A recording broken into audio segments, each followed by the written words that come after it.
নাগরিক হত্যার দায় নিয়ে জাতির কাছে প্রকাশ্য ক্ষমা চাইতে হবে।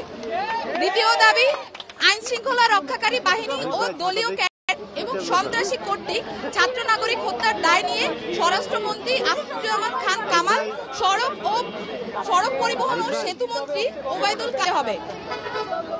ইন্টারনেট শাটডাউন করে দেশে ডিজিটাল ক্র্যাকডাউন করায় তথ্য প্রতিমন্ত্রী জুনায়েদ আহমেদ পলককে পদত্যাগ করতে হবে। ভাবে ভিন্ন খাতে প্রবাহিত করার চেষ্টা করায় তথ্য প্রতিমন্ত্রী মোহাম্মদ এ আরাফাতকে পদত্যাগ করতে হবে। ঢাকা দাবি নাম্বার 3, ঢাকা সহ যত জায়গায় ছাত্র নাগরিক শহীদ হয়েছে সেখানকার ডিআইজি, পুলিশ কমিশনার ও পুলিশ সুপারদের চাকরি থেকে বরখাস্ত করতে হবে। দাবি নাম্বার 4, ঢাকা বিশ্ববিদ্যালয়, জগন্নাথ বিশ্ববিদ্যালয়, জাহাঙ্গীরনগর বিশ্ববিদ্যালয়, রাজশাহী বিশ্ববিদ্যালয় এবং চট্টগ্রাম বিশ্ববিদ্যালয় সহ সারা দেশের প্রত্যেকটি বিশ্ববিদ্যালয় যেখানে ক্যাম্পাসে আইন শৃঙ্খলা বাহিনী কর্তৃক শান্তিপূর্ণ আন্দোলনে হামলা হয়েছে প্রত্যেকটি বিশ্ববিদ্যালয়ের ভিসি এবং প্রক্টরকে পদত্যাগ করতে হবে।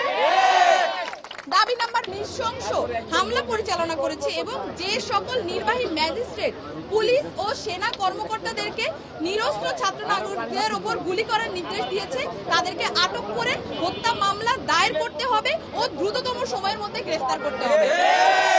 দাবি নাম্বার 6, দেশব্যাপী যে সকল ছাত্র নাগরিক বিশ্ববিদ্যালয়, জাহাঙ্গীরনগর বিশ্ববিদ্যালয়, রাজশাহী বিশ্ববিদ্যালয় এবং চট্টগ্রাম বিশ্ববিদ্যালয় সহ সারা দেশের প্রত্যেকটি বিশ্ববিদ্যালয় এবং শিক্ষা প্রতিষ্ঠানে ছাত্রলীগ নামক সন্ত্রাসী সংগঠন সহ সকল লেজুর ভিত্তিক ছাত্র রাজনীতি নিষিদ্ধ করে দ্রুততম সময়ের মধ্যে নিয়মতান্ত্রিকভাবে ছাত্র সংসদ কার্যকর করতে হবে। দাবি নাম্বার 8, অবিলম্বে সকল শিক্ষা প্রতিষ্ঠান ও হলগুলো খুলে দিতে হবে।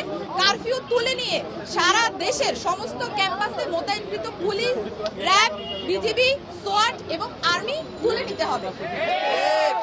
দাবি নাম্বার 9, বৈষম্য বিরোধী ছাত্র আন্দোলনের সাথে সম্পৃক্ত শিক্ষার্থীদের একাডেমিক ও প্রশাসনিক কোনো ধরনের হয়রানি করা হবে না, এই মর্মে অঙ্গীকার করতে হবে। ইতিমধ্যে গণগ্রেফতার ও পুলিশি হয়রানির শিকার সমন্বয়ক বৃন্দ ও ছাত্র নাগরিকদের অবিলম্বে মুক্তি দিতে হবে ও সকল মামলা প্রত্যাহার করতে হবে।